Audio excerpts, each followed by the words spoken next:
Mr. Speaker, Mr. Vice President, members of Congress, and fellow Americans. Tonight, we meet at an urgent time for our country. We continue to face an economic crisis that has left millions of our neighbors jobless, and a political crisis that's made things worse. This past week, reporters have been asking, what will this speech mean for the President? What will it mean for Congress? How will it affect their polls and the next election? But the millions of Americans who are watching right now, they don't care about politics. They have real-life concerns. Many have spent months looking for work. Others are doing their best just to scrape by, giving up nights out with the family to save on gas or make the mortgage, postponing retirement to send a kid to college. These men and women grew up with faith in an America where hard work and responsibility paid off.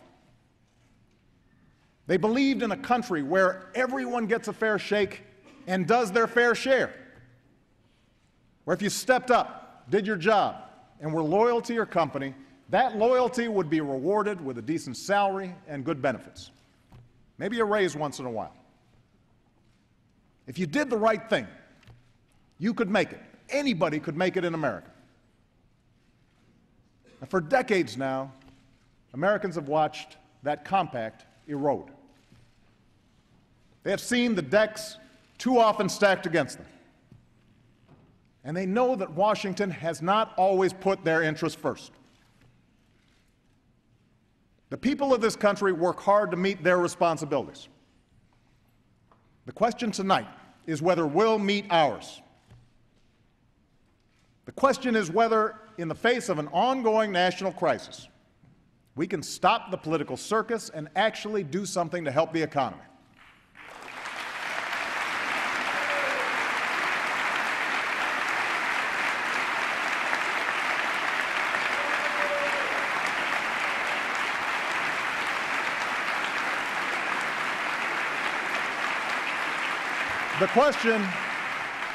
The question is whether we can restore some of the fairness and security that has defined this nation since our beginning. Those of us here tonight can't solve all our nation's woes. Ultimately, our recovery will be driven not by Washington, but by our businesses and our workers. But we can help.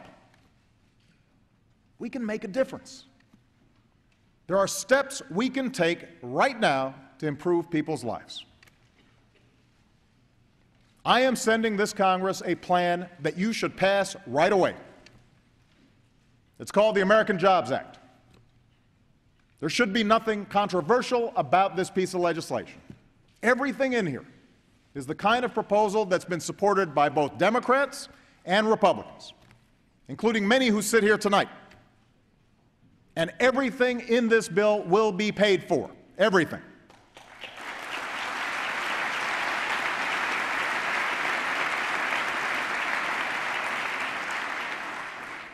The purpose of the American Jobs Act is simple: to put more people back to work and more money in the pockets of those who are working. It will create more jobs for construction workers, more jobs for teachers, more jobs for veterans, and more jobs for long-term unemployed. It will provide a tax break for companies who hire new workers, and it will cut payroll taxes in half for every working American and every small business.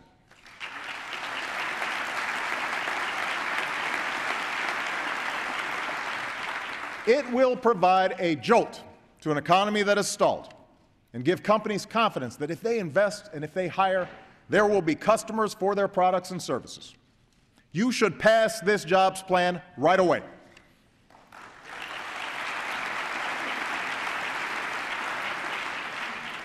Everyone here knows that small businesses are where most new jobs begin.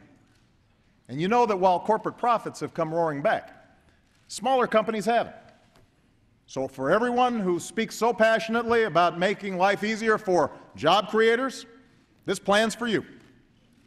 Pass this jobs bill. Pass this jobs bill, and starting tomorrow, small businesses will get a tax cut if they hire new workers or if they raise workers' wages. Pass this jobs bill, and all small business owners will also see their payroll taxes cut in half next year. If you have 50 employees making an average salary, that's an $80,000 tax cut. And all businesses will be able to continue writing off the investments they make in 2012. It's not just Democrats who have supported this kind of proposal. 50 House Republicans have proposed the same payroll tax cut that's in this plan. You should pass it right away.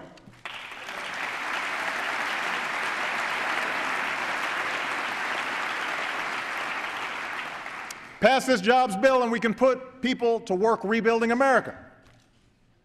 Everyone here knows we have badly decaying roads and bridges all over the country. Our highways are clogged with traffic. Our skies are the most congested in the world. It's an outrage. Building a world-class transportation system is part of what made us an economic superpower.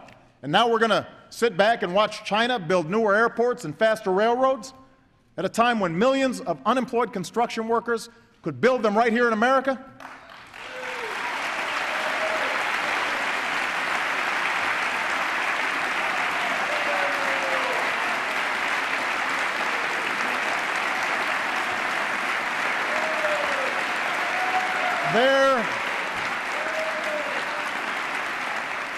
There are private construction companies all across America just waiting to get to work. There's a bridge that needs repair between Ohio and Kentucky that's on one of the busiest trucking routes in North America. A public transit project in Houston that will help clear up one of the worst areas of traffic in the country. And there are schools throughout this country that desperately need renovating. How can we expect our kids to do their best in places that are literally falling apart? This is America. Every child deserves a great school, and we can give it to them if we act now.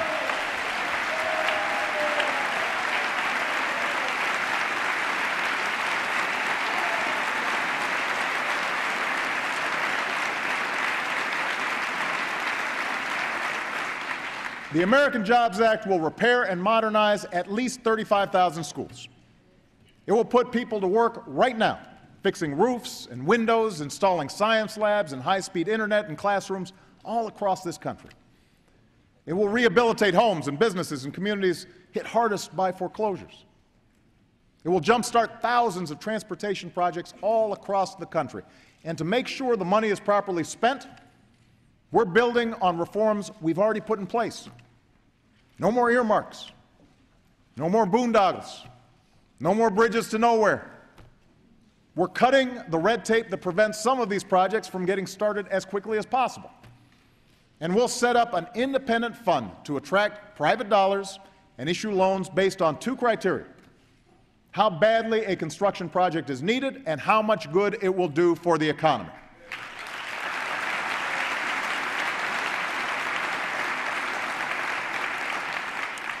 This idea came from a bill written by a Texas Republican and a Massachusetts Democrat. The idea for a big boost in construction is supported by America's largest business organization and America's largest labor organization. It's the kind of proposal that's been supported in the past by Democrats and Republicans alike. You should pass it right away.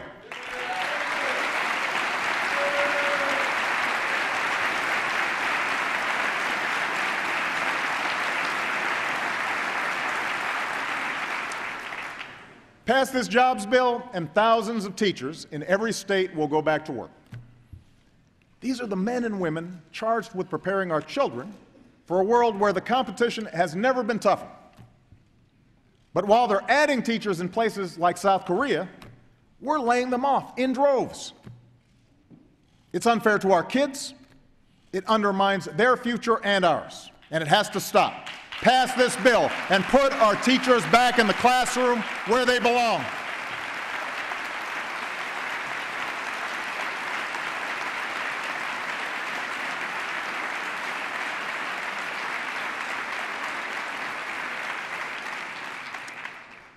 Pass Pass this jobs bill, and companies will get extra tax credits if they hire America's veterans.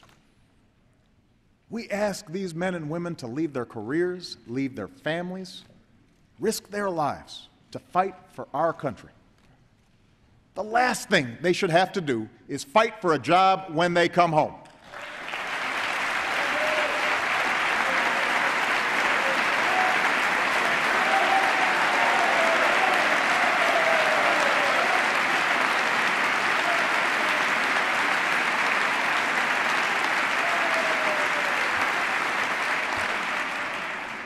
Pass this bill, and hundreds of thousands of disadvantaged young people will have the hope and the dignity of a summer job next year. And their parents, low-income Americans who desperately want to work, will have more ladders out of poverty. Pass this jobs bill, and companies will get a $4,000 tax credit if they hire anyone who has spent more than 6 months looking for a job.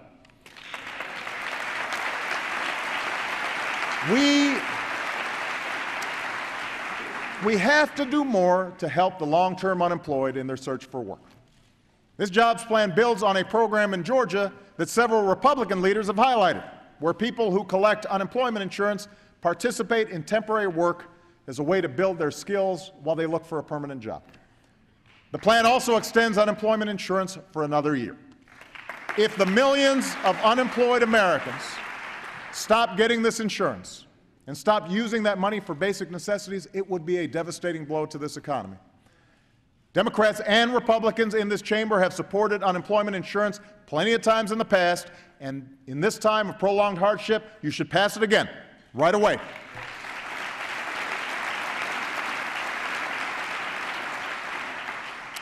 Pass this jobs bill, and the typical working family will get a $1,500 tax cut next year. $1,500 that would have been taken out of your pocket will go into your pocket. This expands on the tax cut the Democrats and Republicans already passed for this year. If we allow that tax cut to expire, if we refuse to act, middle-class families will get hit with a tax increase at the worst possible time. We can't let that happen. I know that some of you have sworn oaths to never raise any taxes on anyone for as long as you live. Now is not the time to carve out an exception and raise middle-class taxes, which is why you should pass this bill right away.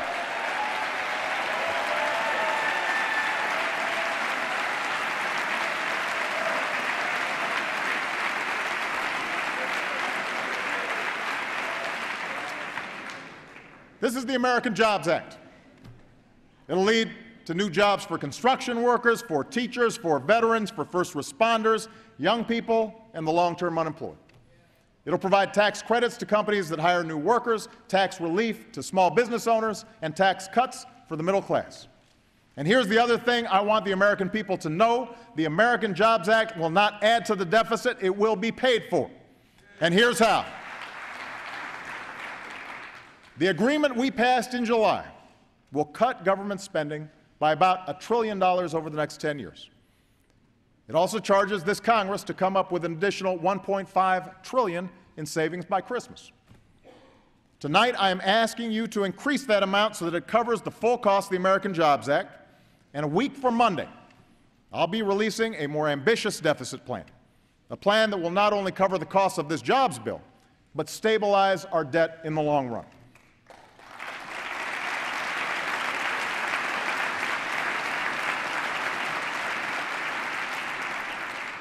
This approach is basically the one I've been advocating for months.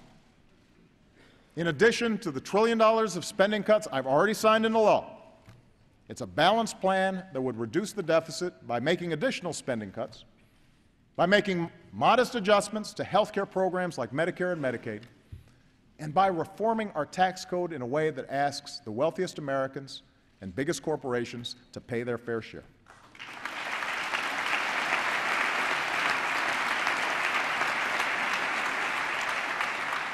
What's more, the spending cuts wouldn't happen so abruptly that they'd be a drag on our economy or prevent us from helping small businesses and middle-class families get back on their feet right away. Now, I realize there are some in my party who don't think we should make any changes at all to Medicare and Medicaid, and I understand their concerns. But here's the truth.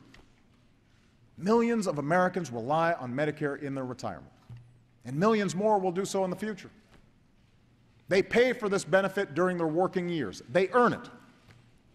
But with an aging population and rising health care costs, we are spending too fast to sustain the program. And if we don't gradually reform the system while protecting current beneficiaries, it won't be there when future retirees need it.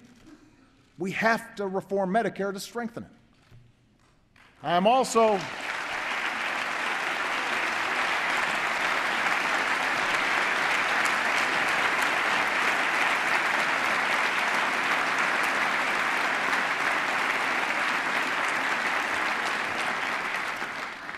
well aware that there are many Republicans who don't believe we should raise taxes on those who are most fortunate and can best afford it. But here's what every American knows. While most people in this country struggle to make ends meet, a few of the most affluent citizens and most profitable corporations enjoy tax breaks and loopholes that nobody else gets. Right now, Warren Buffett pays a lower tax rate than his secretary, an outrage he has asked us to fix.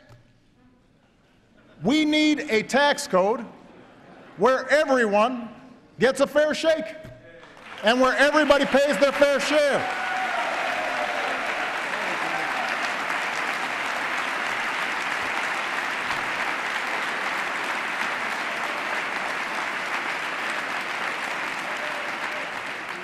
And by the way, I believe the vast majority of wealthy Americans and CEOs are willing to do just that if it helps the economy grow and gets our fiscal house in order. I'll also offer ideas to reform a corporate tax code that stands as a monument to special interest influence in Washington. By eliminating pages of loopholes and deductions, we can lower one of the highest corporate tax rates in the world. Our tax code should not give an advantage to companies that can afford the best connected lobbyists. It should give an advantage to companies that invest and create jobs right here in the United States of America.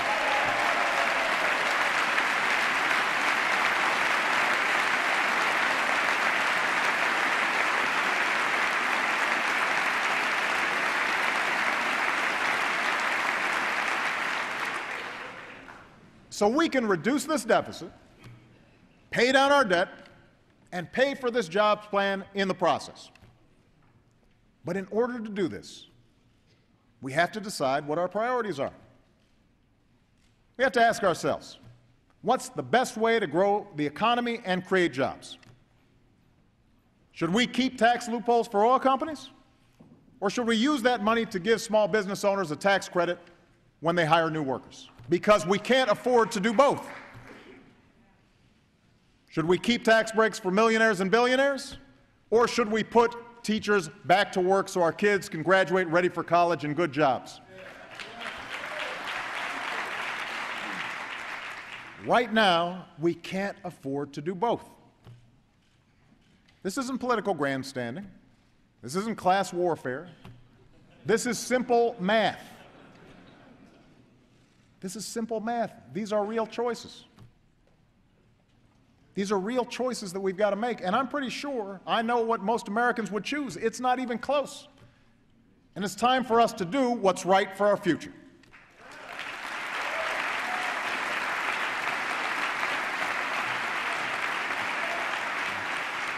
Now, the American Jobs Act answers the urgent need to create jobs right away. But we can't stop there. As I've argued since I ran for this office, we have to look beyond the immediate crisis and start building an economy that lasts into the future. An economy that creates good, middle-class jobs that pay well and offer security. We now live in a world where technology has made it possible for companies to take their business anywhere. If we want them to start here and stay here and hire here, we have to be able to outbuild and out-educate and out-innovate every other country on earth.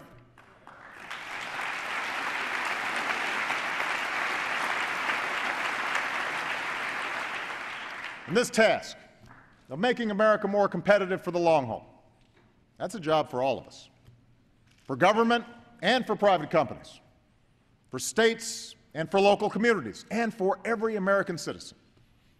All of us will have to up our game. All of us will have to change the way we do business. My administration can and will take some steps to improve our competitiveness on our own. For example, if you're a small business owner who has a contract with the federal government, we're going to make sure you get paid a lot faster than you do right now.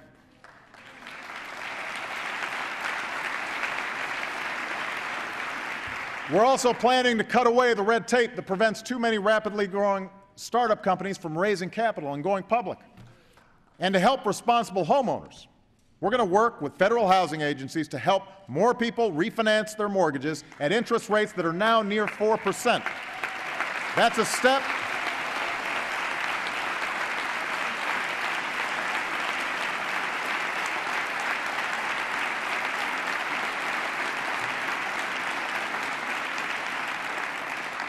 I know you guys must be for this, because that's a step that can put more than $2,000 a year in a family's pocket and give a lift to an economy still burdened by the drop in housing prices. So some things we can do on our own. Other steps will require congressional action.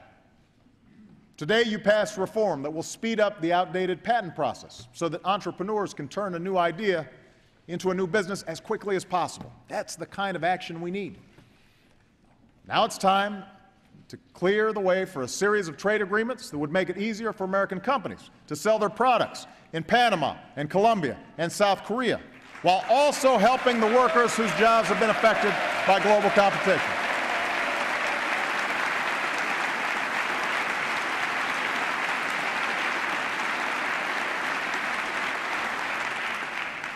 If Americans can buy Kias and Hyundais, I want to see folks in South Korea driving Fords and Chevys and Chryslers. I want to see more products sold around the world stamped with the three proud words, "Made in America." That's what we need to get done.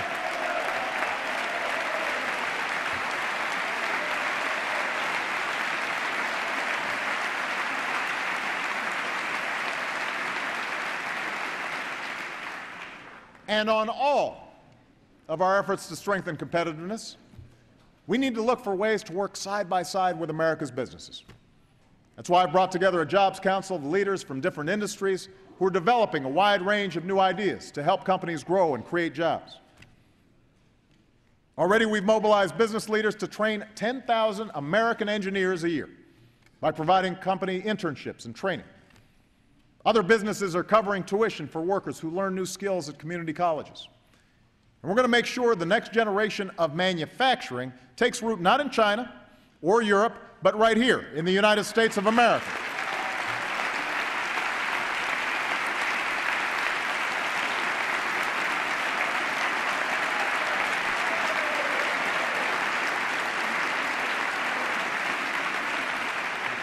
If we provide the right incentives, the right support, and if we make sure our trading partners play by the rules, we can be the ones to build everything from fuel-efficient cars to advanced biofuels to semiconductors that we sell all around the world.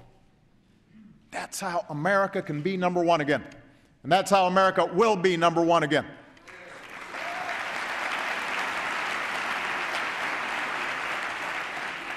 Now, I realize that some of you have a different theory on how to grow the economy. Some of you sincerely believe that the only solution to our economic challenges is to simply cut most government spending and eliminate most government regulations.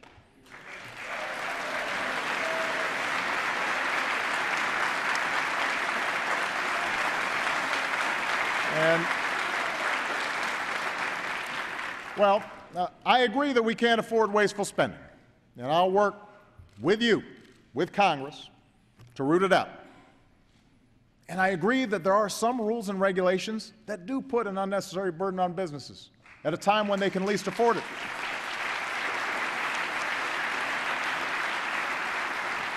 That's why I ordered a review of all government regulations.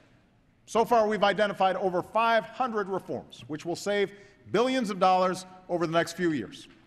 We should have no more regulation than the health, safety, and security of the American people require. Every rule should meet that common sense test.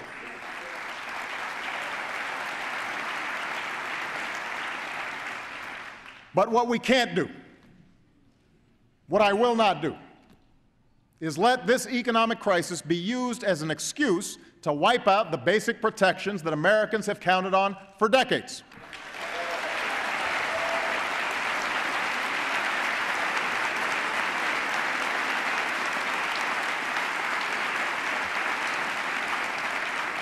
I reject the idea that we need to ask people to choose between their jobs and their safety.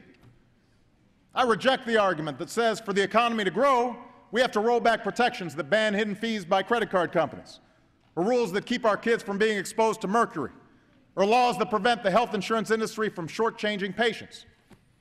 I reject the idea that we have to strip away collective bargaining rights to compete in a global economy.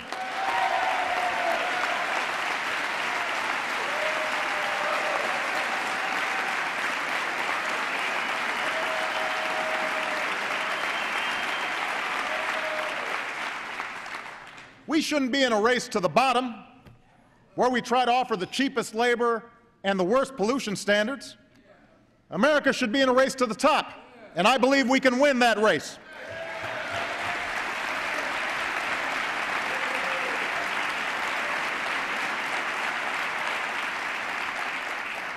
In fact, this larger notion that the only thing we can do to restore prosperity is just dismantle government, refund everybody's money, and let everyone write their own rules and tell everyone they're on their own, that's not who we are.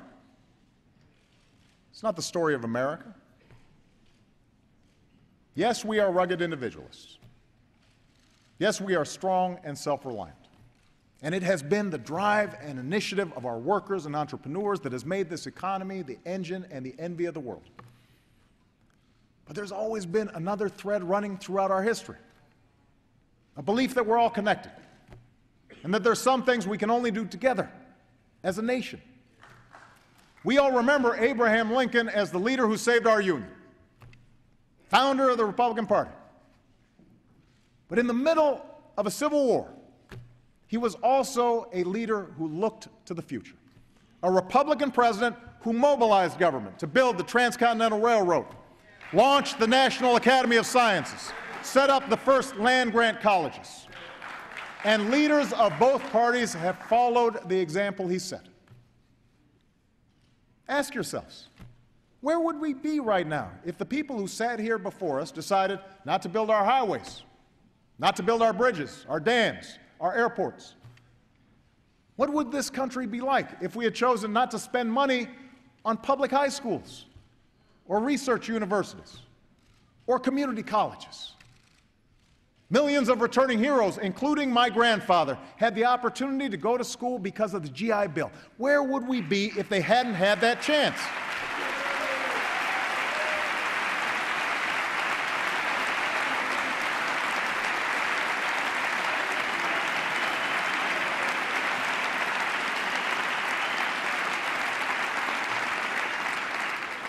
How many jobs would it have cost us if past Congresses decided not to support the basic research that led to the internet and the computer chip? What kind of country would this be if this chamber had voted down Social Security or Medicare just because it violated some rigid idea about what government could or could not do? How many Americans would have suffered as a result? No single individual built America on their own. We built it together. We have been and always will be one nation, under God, indivisible, with liberty and justice for all, a nation with responsibilities to ourselves and with responsibilities to one another. And members of Congress, it is time for us to meet our responsibilities.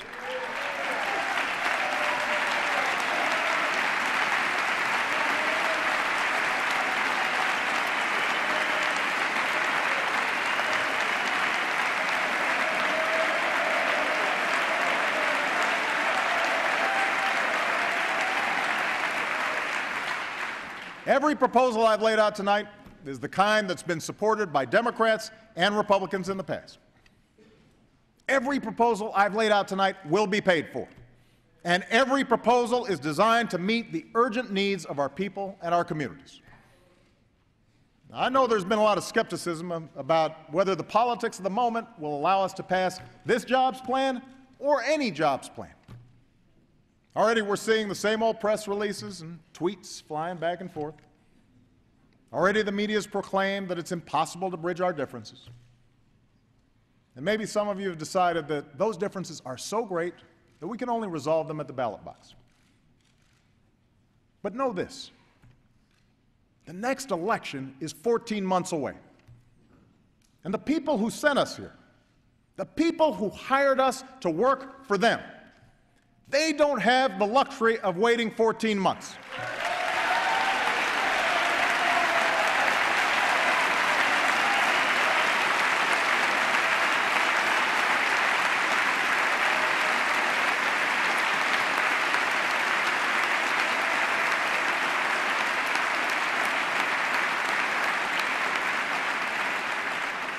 Some of them are living week to week, paycheck to paycheck, even day to day. They need help, and they need it now. I don't pretend that this plan will solve all our problems. It should not be, nor will it be, the last plan of action we propose. What's guided us from the start of this crisis hasn't been the search for a silver bullet. It's been a commitment to stay at it, to be persistent, to keep trying every new idea that works, and listen to every good proposal, no matter which party comes up with it. Regardless of the arguments we've had in the past, regardless of the arguments we will have in the future, this plan is the right thing to do right now. You should pass it, and I intend to take that message to every corner of this country.